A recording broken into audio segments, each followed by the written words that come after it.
Queridos irmãos, vamos ler a palavra do Senhor no livro de Salmos, de número 118. Nós vamos ler do verso 19 ao 24. Salmo de número 118, versículo 19 ao 24, diz assim: Abram as portas da justiça para mim, pois quero entrar para dar graças ao Senhor. Esta é a porta do Senhor, pela qual entram os justos. Dou-te graças porque me respondeste e foste a minha salvação. A pedra que os construtores rejeitaram tornou-se a pedra angular. Isso vem do Senhor e é algo maravilhoso para nós. Este é o dia em que o Senhor agiu. Alegremo-nos e exultemos neste dia. Amém? Os irmãos podem assentar, nós já oramos. Glória a Deus. Queridos irmãos, o Salmo 118 é um salmo de ação de graças, não sabemos quem é o seu autor. Alguns consideram que foi Davi, embora não tenha o nome dele no título do salmo. Mas o Salmo 118 é um salmo de ação de graças porque conclama a todo Israel para que rendam graças ao nome do Senhor. Os irmãos podem ver no verso 2 que o salmista diz: diga, pois, a Israel, a sua misericórdia dura para sempre. No verso 3, diga a casa de Arão. Então, de Israel, que são as 12 tribos, ele reduz para uma família, que é a família de Arão, dos sacerdotes, que a sua benignidade dura para sempre. Mas ele diz: digam, pois, os que temem ao Senhor, que a sua misericórdia dura para sempre. Então o salmista convoca aqui toda a nação de Israel para render graças ao Senhor. E ele dá algumas razões para isto, dizendo que estava em angústia, invocou o Senhor e o Senhor o ouviu. Ele disse que não temia o homem, porque se o Senhor era por ele, como ele ia temer o homem? Como disse o apóstolo Paulo em Romanos: se Deus é por nós, quem será contra nós? Deus coloca o refúgio sobre a vida deste salmista, que diz aqui no verso 8 e 9, esse salmo também tem algumas curiosidades. No verso 8 deste salmo, é exatamente o meio da Bíblia. A Bíblia inteira, o meio dela é este aí, é Salmo 118, verso 8, que diz assim: é melhor confiar no Senhor do que confiar no homem. Veja que versículo Deus escolheu para estar no meio da Bíblia. É melhor confiar no Senhor, ou buscar refúgio no Senhor, do que confiar no homem. É o que a irmã Amanda acabou de falar aqui na sua oportunidade. Nós não confiamos no homem, nós buscamos o nosso refúgio no Senhor. Olha o 9, ainda vai mais ainda na parte política. É melhor refugiar-se no Senhor do que confiar nos príncipes. Nós não confiamos em presidentes eleitos, em governadores, prefeitos. Nós não confiamos no poder legislativo, no poder judiciário ou executivo. Nós confiamos no Senhor, porque a igreja do Senhor, ela é governada diretamente por Jesus. E o salmista ele fala de algumas coisas que Deus fez em seu favor, mas algo que eu quero chamar a atenção dos irmãos é exatamente aqui, a partir do verso 19, que foi o versículo que nós lemos. O salmista transforma agora este salmo em um salmo chamado messiânico, em um salmo cristológico. É o salmo que aponta para Jesus. E nós vamos ver hoje, na mensagem de hoje, as três figuras que o salmista usa aqui, apontando para a pessoa de Jesus Cristo. Ele diz no verso 19: abre-me as portas da justiça para que eu entre por elas e dê graças ao Senhor. No verso 20 ele diz: esta é a porta do Senhor. Ele sai do plural para o singular.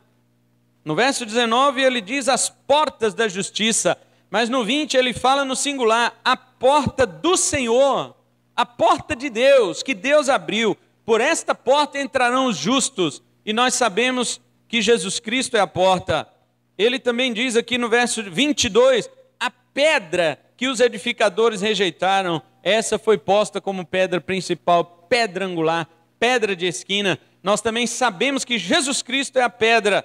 E no verso 24 ele diz: este é o dia que o Senhor fez, regozijemo-nos e alegremo-nos nele. Nós também sabemos que Jesus é o nosso dia, o dia do nosso descanso.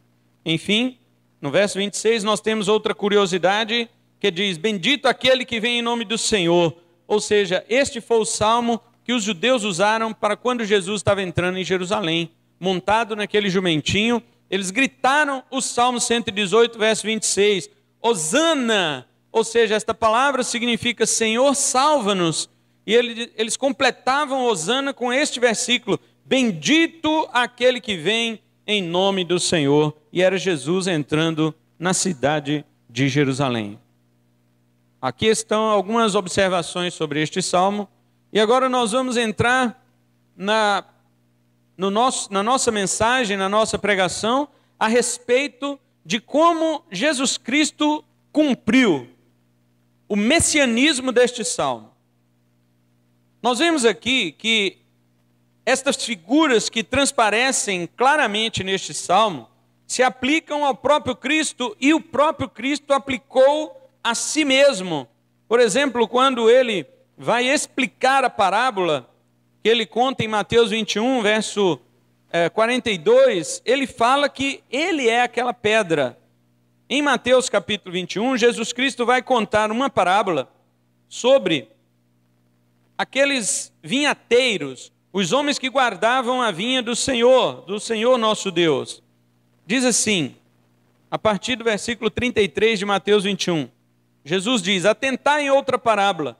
Havia um homem proprietário que plantou uma vinha, cercou-a com uma sebe, cavou nela um lagar e edificou uma torre. Depois arrendou a uns lavradores e viajou para um país distante. E quando chegou o tempo dos frutos, enviou seus servos aos lavradores para receber os seus frutos. E os lavradores, apoderando-se dos servos, espancaram um, mataram outro e a outro apedrejaram. Depois ainda enviou outros servos em maior número do que os primeiros e fizeram-lhes o mesmo. Por último enviou-lhe seu filho dizendo: a meu filho terão respeito. Mas os lavradores, vendo o filho, disseram entre si: este é o herdeiro, vinde, matemo-lo e apoderemo-nos da sua herança. E agarrando-o, lançaram-no fora da vinha e o mataram. Quando, pois, vier o senhor da vinha, que fará aqueles lavradores? Responderam-lhe eles: fará perecer miseravelmente a esses maus e arrendará a vinha a outros lavradores que a seu tempo lhe entreguem os frutos. Eles mesmos responderam isto. Não perceberam eles que eles mesmos é que mataram o filho do dono da vinha, que é Jesus Cristo. Eles não perceberam que eles iam fazer isto. Mas Jesus, até os detalhes, ele coloca nesta parábola. Primeiro porque Israel é que foi a vinha de Deus. Eu já preguei isso aqui uma vez, e os irmãos sabem que Deus colocou Israel para produzir frutos perante as nações e proclamar o nome de Deus. Entretanto, Israel produziu, como diz os profetas, uvas bravas. Ele não produziu o fruto que Deus estava designando para que eles produzissem. Então, Jesus está dizendo que enviou os seus servos para lhes prestar contas.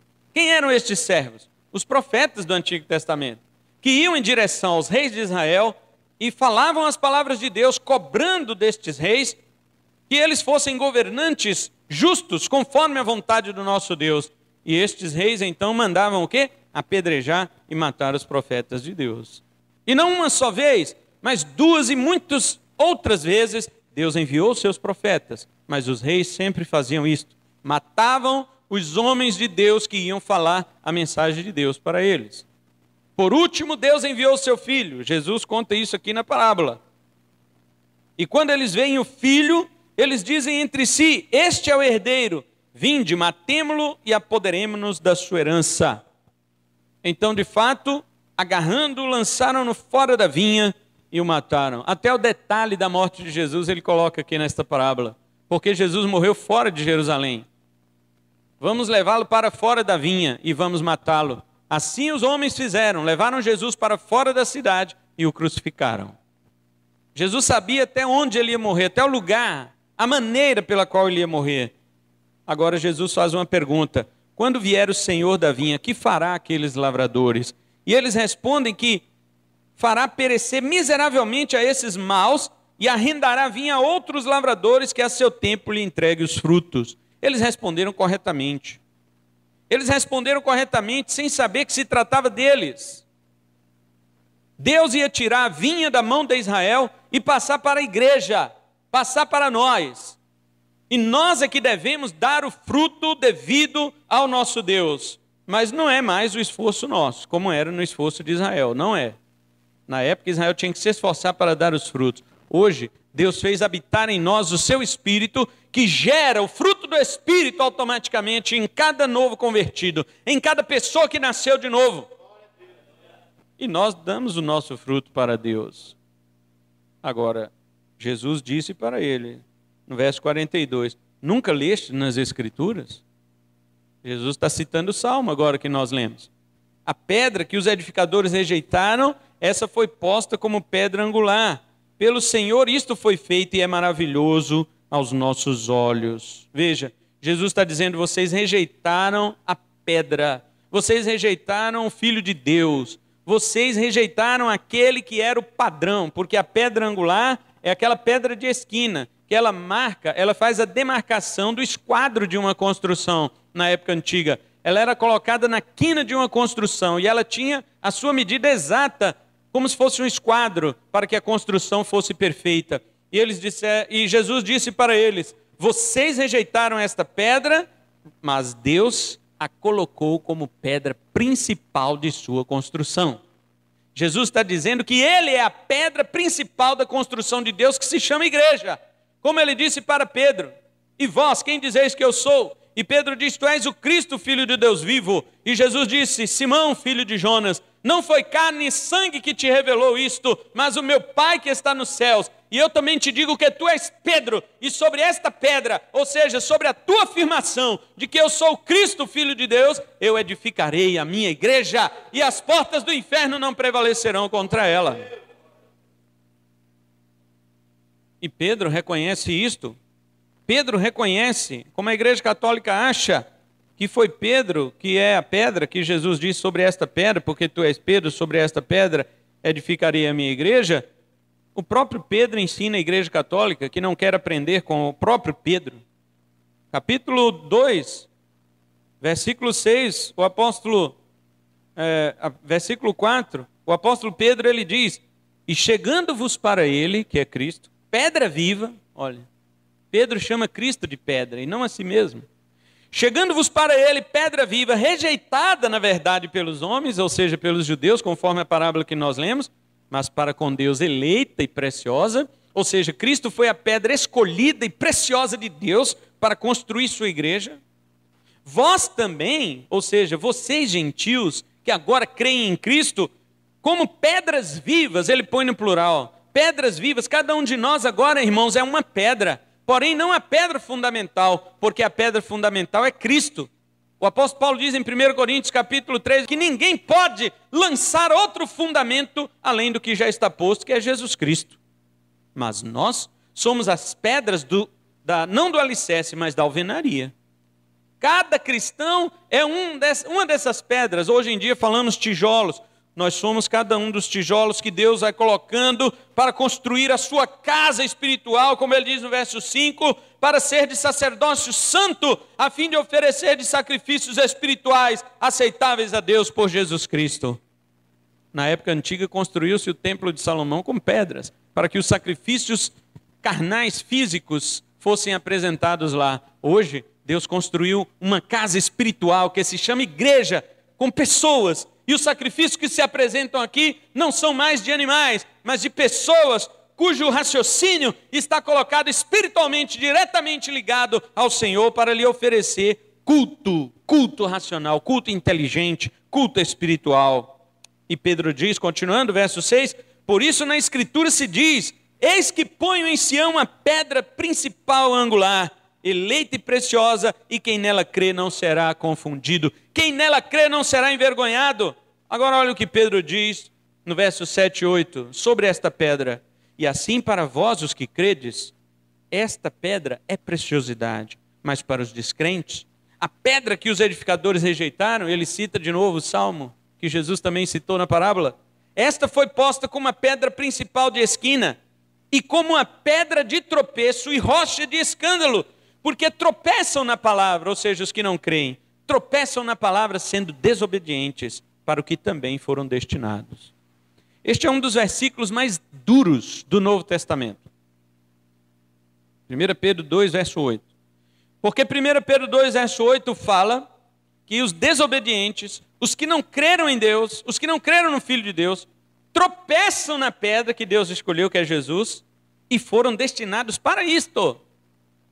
Aqui não está dizendo que eles fizeram isso porque tiveram lá a sua oportunidade. É claro que tiveram, mas a Bíblia diz que Deus já os havia destinado para isso, para tropeçarem em Jesus. Agora eu quero voltar ainda na parábola que Jesus Cristo contou, só para mostrar para os irmãos o que Jesus Cristo fala sobre aqueles que o rejeitam. Olha só o que Jesus diz. Portanto, eu vos digo, verso 43 de Mateus 21, que vos será tirado o reino de Deus. Jesus está falando para os judeus. Vos será tirado o reino de Deus e será dado a um povo que dê os seus frutos. Quem é este povo? É a igreja. Agora veja a sentença. Quem cair sobre esta pedra, Jesus está dizendo, será despedaçado. Mas sobre quem aquela pedra cair, será reduzido a pó. Jesus Cristo está falando aqui de coisas pesadas. Jesus está falando que ele é a pedra rejeitada. Ou seja, quando ele foi rejeitado, os homens tropeçaram em Cristo. Esses homens já foram despedaçados. Mas um dia, esta pedra que é Jesus, irá cair sobre aqueles que não creram. E ele está dizendo, serão reduzidos a pó. É uma das coisas mais duras que Jesus Cristo está falando para os seus oponentes daquela época. Então, quando o autor, o salmista, o poeta está falando da pedra, ele está falando de pedra que foi rejeitada pelos homens, mas Deus a colocou como eleita e preciosa para construir esta igreja. O apóstolo Paulo diz que se os construtores fossem sábios, eles jamais teriam crucificado o Senhor da glória. 1 Coríntios 2, verso 8. Assim também como na parábola que nós lemos, os construtores não puderam devolver o fruto para o dono. Jesus disse, agora esta pedra cairá sobre vocês e vocês se tornarão pó. Mas veja, irmãos, e Jesus confirma o que Pedro disse, que essas pessoas foram destinadas para isto. Olha só, no versículo 23 do Salmo que nós lemos, diz assim, olha, a pedra que os construtores rejeitaram tornou-se a pedra angular. Ele diz, isto vem do Senhor e é algo maravilhoso para nós. Vocês leram isso no Salmo? Isto vem do Senhor. Isto o quê? O fato dos homens rejeitarem a pedra. Veio do Senhor. Por isso que o apóstolo Paulo diz que os planos de Deus, eles são insondáveis. A mente de Deus nós não conseguimos penetrar, não conseguimos estudar a mente de Deus. Porque você vai dizer isso para as pessoas hoje, as pessoas se escandalizam, as pessoas não aceitam dizer como pode Deus mesmo, isto ser colocado por Deus, que as pessoas rejeitassem seu filho. Mas o salmista diz mais do que isso. Isso não só foi colocado por Deus, que tinha que ser assim, as pessoas rejeitarem, como também tinha que ser maravilhoso aos nossos olhos.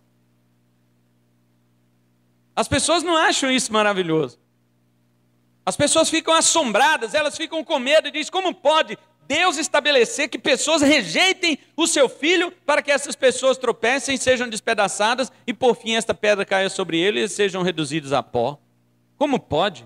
O salmista diz, isto veio de Deus e é maravilhoso, tem que ser maravilhoso aos nossos olhos. Você consegue se maravilhar com isso?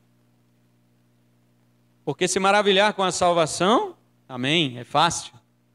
Se maravilhar que Deus tem os seus salvos, seus eleitos, seus escolhidos, amém, é maravilha.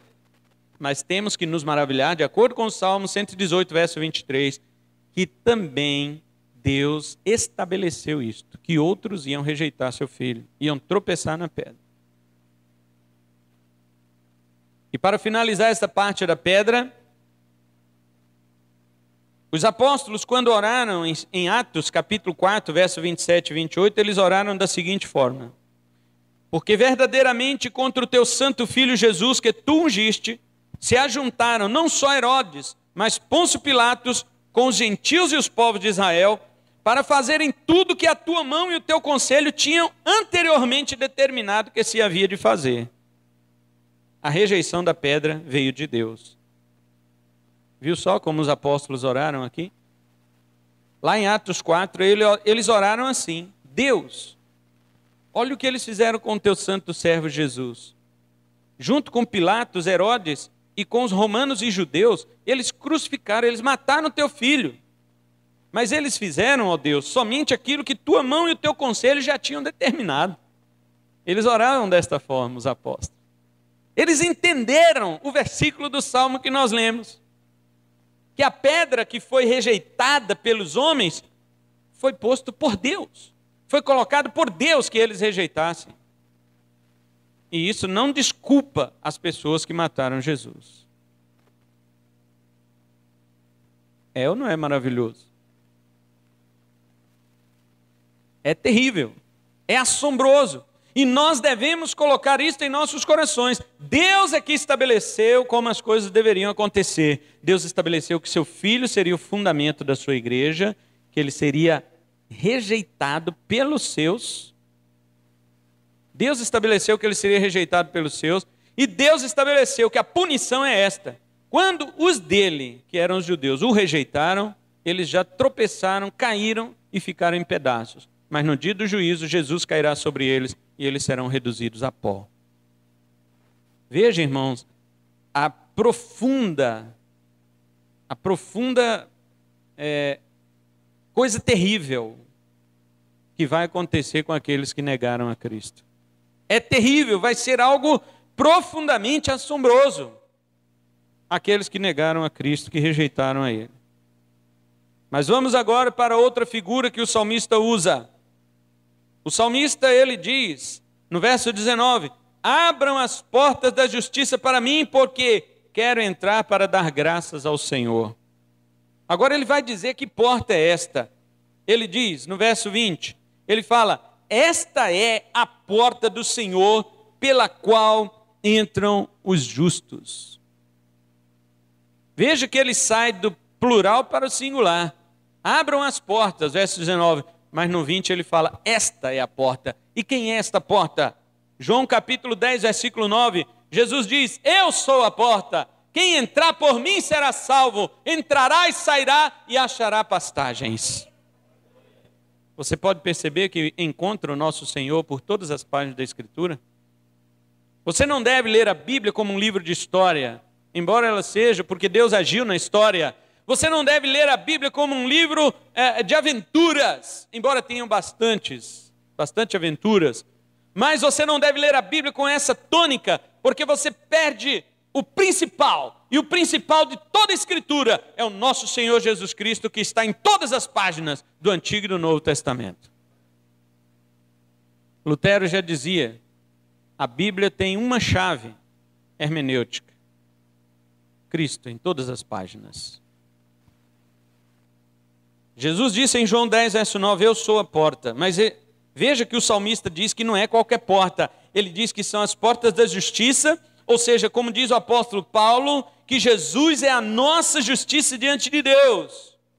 Porque nós não podemos entrar por estas portas diante de Deus pela nossa própria justiça. Então entramos por Cristo, que é a justiça de Deus para todo aquele que crê. Romanos capítulo 4, verso 5, o apóstolo Paulo ele diz assim, porém, ao que não trabalha, mas crê naquele que justifica o ímpio, a sua fé é contada como justiça. E em Romanos capítulo 10, versículo 4, o apóstolo Paulo ele diz assim, Cristo é o fim da lei para a justiça de todo aquele que crê. E o autor aos Hebreus, no capítulo 10, quando ele fala sobre a nossa condição de podermos entrar diante do Senhor, ele diz assim, verso 19, tendo, pois, irmãos, ousadia para entrarmos no santuário, agora ele vai dizer por que você pode entrar, pelo sangue de Jesus, pelo novo e vivo caminho que ele nos inaugurou através do véu, isto é, da sua carne, e tendo um grande sacerdote sobre a casa de Deus, acheguemo-nos com verdadeiro coração, em inteira certeza de fé, tendo o coração purificado da má consciência e o corpo lavado com água limpa. Isso é a porta da justiça, que Cristo abriu com o seu próprio corpo, e Ele derramou diante do Pai, na cruz do Calvário, em nosso lugar. Esta é a porta da justiça que o salmista estava clamando: abram estas portas para mim, para que eu dê graças a Deus. E ele diz: esta é a porta do Senhor, pela qual entram os justos. Quem são os justos? São os que fazem o bem? Quem é que faz o bem? O próprio Salmo, no capítulo 14, ele diz: não há um só que faça o bem, não há um sequer. Todos se extraviaram, e a uma se fizeram inúteis. Então, quem são os justos que entram por esta porta? São aqueles que creram em Cristo, como diz Paulo em Romanos 4:5, ao que não trabalha, mas crê, a sua fé lhe é computada como justiça. E ele diz mais que esta é a porta do Senhor. Então o salmista já está tendo aqui um vislumbre de que a sua justiça jamais poderiam torná-lo capaz de adentrar-se à presença do Santo Deus. Porque você pode ver no Salmo 24, ele diz: quem subirá ao monte do Senhor, ou quem entrará no seu lugar santo? Ele diz: aquele que é limpo de mãos e puro de coração, que não entrega sua alma à falsidade e nem jura dolosamente. Quem é este? Só Jesus, irmãos.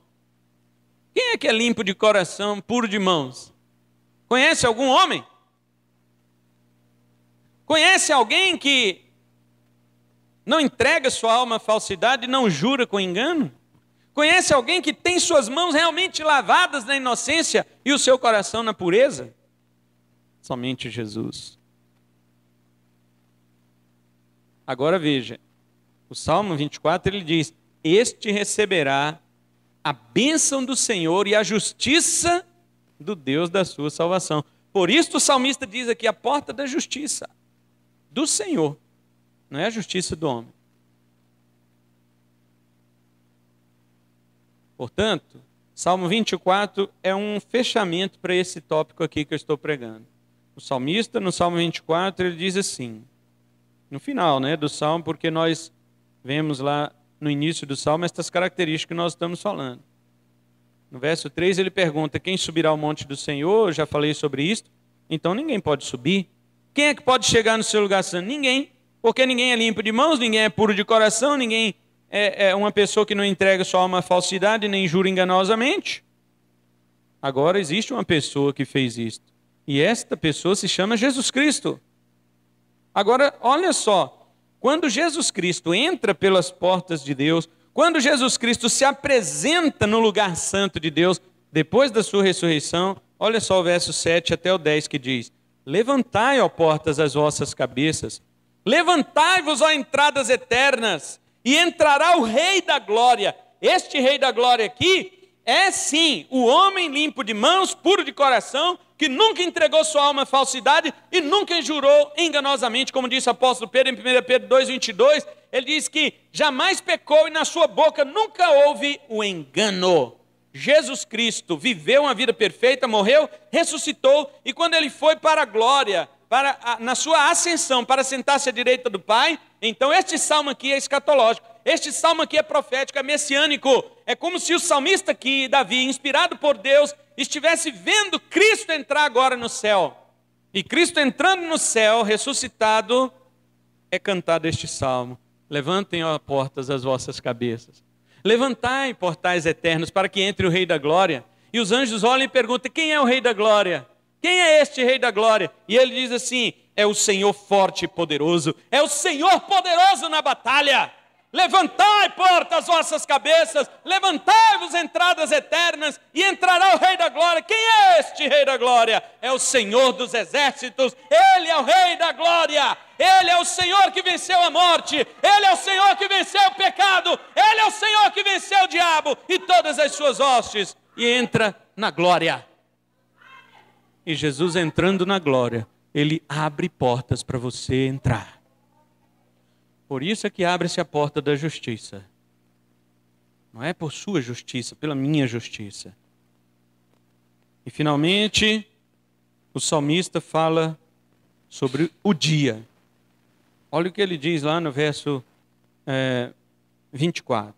Ele diz: este é o dia que o Senhor fez, que o Senhor agiu. Este é o dia que o feito do Senhor aconteceu. Regozijemo-nos e alegremo-nos nele. Aqui eu quero parar para dizer algo especial e maravilhoso. Uma certa vez eu discutia ou debatia com uma dessas pessoas religiosas que guardam o dia da semana. E ele veio me dizer assim: como pode vocês agora não guardam mais o sábado e sim o domingo? E eu disse para ele: meu querido, nós não guardamos sábado, nós não guardamos domingo, porque aqui está o dia que o Senhor fez. Este dia é Jesus, não é um dia da semana. Eu descanso em Cristo. Quando Cristo veio, ele já sabia que ele era o dia. Quando Cristo veio à terra, ele já sabia que ele cumpria este salmo aqui, 118, verso 24. Por isso que ele disse para os pecadores cansados de seu pecado, ele dizia assim, em Mateus 11, 28, vinde a mim, todos os que estáis cansados e sobrecarregados, que eu vos aliviarei. Tomai sobre vós o meu jugo e aprendei de mim, que sou manso e humilde de coração, e achareis o quê? Descanso. Achareis o sabá, achareis repouso para as vossas almas, porque o meu jugo é suave e o meu fardo é leve. Jesus Cristo sabia que ele chegando, os dias se acabam. Porque agora nós estamos descansando em uma pessoa e não em um dia. O verdadeiro cansaço do homem não é o cansaço físico do trabalho.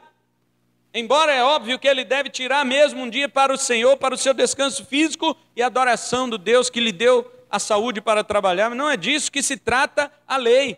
A lei está apontando, o sábado aponta para Jesus, porque a palavra Shabat significa descanso, e Jesus disse, eu sou o descanso para a vossa alma. Portanto, o Salmo se cumpre dizendo, este é o dia que o Senhor preparou, regozijemo-nos e alegremo-nos nele. Eu não me alegro no sábado, eu não me alegro no domingo, eu me alegro em Jesus. Ele é o dia que o Senhor fez.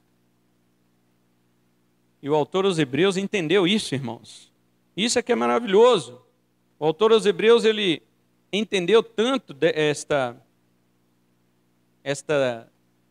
este apontamento da lei, que ele diz lá no capítulo 4, ele diz o seguinte: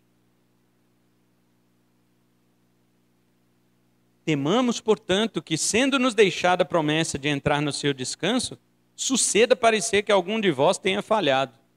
Ele já começa dizendo, vocês entenderam tudo errado, vocês vão falhar, se vocês não entenderem o que eu vou explicar aqui agora. Porque também a nós foi pregado o evangelho, assim como a eles.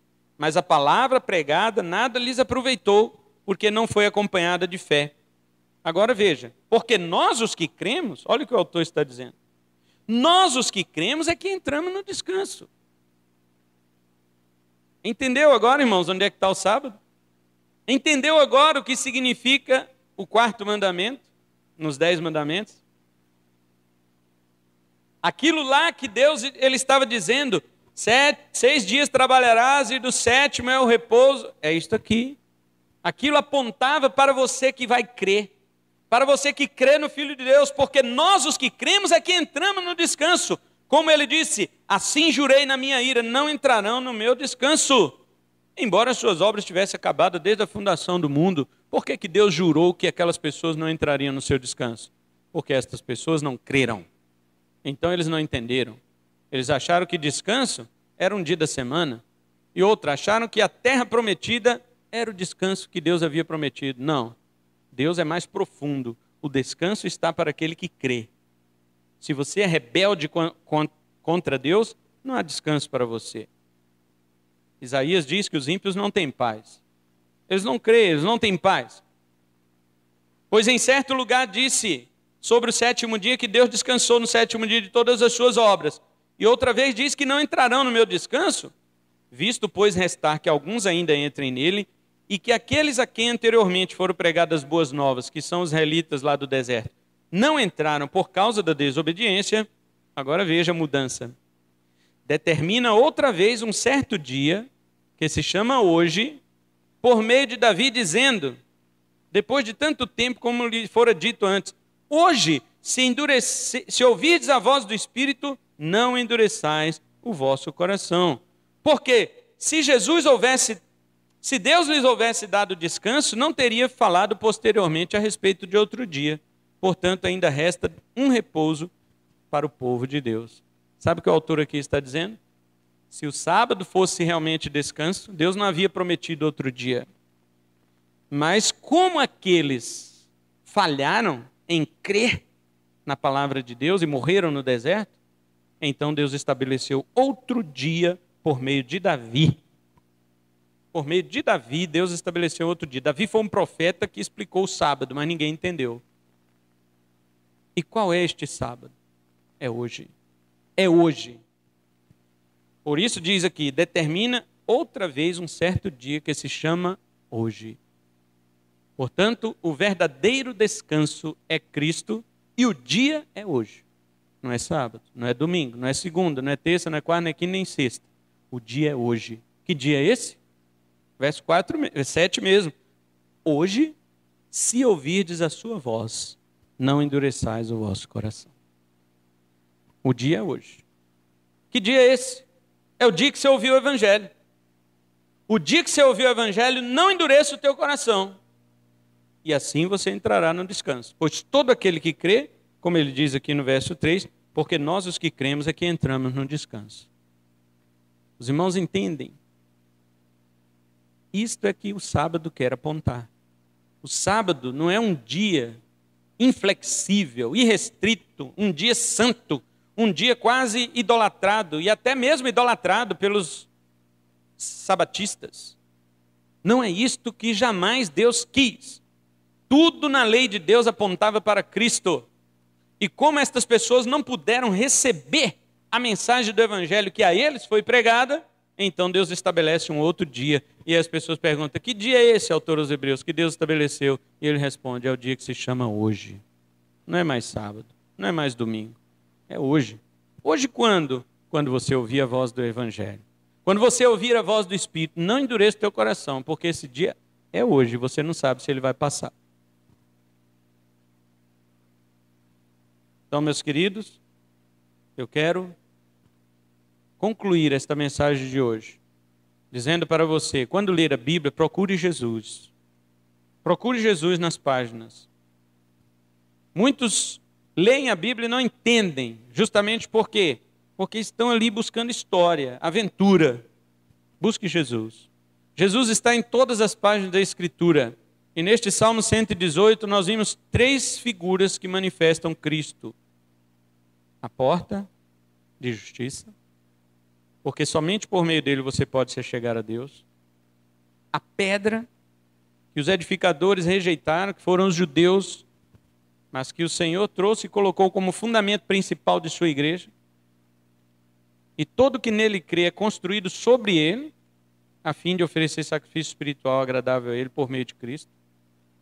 E finalmente, Jesus é o dia que o Senhor preparou, é o dia que o Senhor fez, é o dia que o Senhor agiu, em que sua mão maravilhosa realizou essa grande obra. E aí diz, regozijemo-nos e alegremo-nos nele. Esta é a palavra do Senhor para nós aqui nesta noite. Que nós venhamos entrar pela porta, que é Jesus. Por sua justiça, não apresente nada do que é sua bondade, do que você acha que você fez de bom, nada. Senão você não passa por esta porta. Esta porta é tão estreita que só passa a pessoa, suas obras não passam. Jesus é a pedra sobre a qual você, depois que entrou na porta, você é colocado em cima dele para ser edificado. Você não é edificado de qualquer jeito. Não existe crente de qualquer jeito. Não existe crente que fala, eu sou crente do meu jeito. Sou crente em casa, sou crente sei aonde, sou crente disso, daquilo. Não. Você está fora da porta e fora da pedra. Se você quer ser realmente um cristão conforme a vontade de Deus, tem que entrar pela porta e tem que ser colocado sobre a pedra. Tem que estar sobre Cristo, confessando como Pedro confessou, e toda a igreja, a confissão de Pedro se tornou a frase oficial do reconhecimento de Cristo. Ele é o Cristo, Filho do Deus vivo. Eu creio nele como Cristo, Filho do Deus vivo. Pronto. Se você crê nele como Cristo, enviado de Deus, Filho do Deus vivo, então você é colocado sobre esta pedra. E finalmente, Jesus é o dia. Ele é o dia em que nós encontramos descanso. Esse dia raiou para você, meu irmão? Esse dia brilhou para você? Algum dia você ouviu o evangelho de tal modo que o seu coração clareou, que as trevas foram embora de sua mente, de sua consciência, e você agora pôde olhar para Jesus Cristo, ouvir aquela mensagem do evangelho que alguém pregou para você e dizer: agora achei o descanso para a minha alma? Porque o sábado é um mero descanso para o corpo, mas Jesus é o descanso eterno para a alma. Amém? Que Deus nos abençoe com a sua palavra, em nome de Jesus. Vamos orar.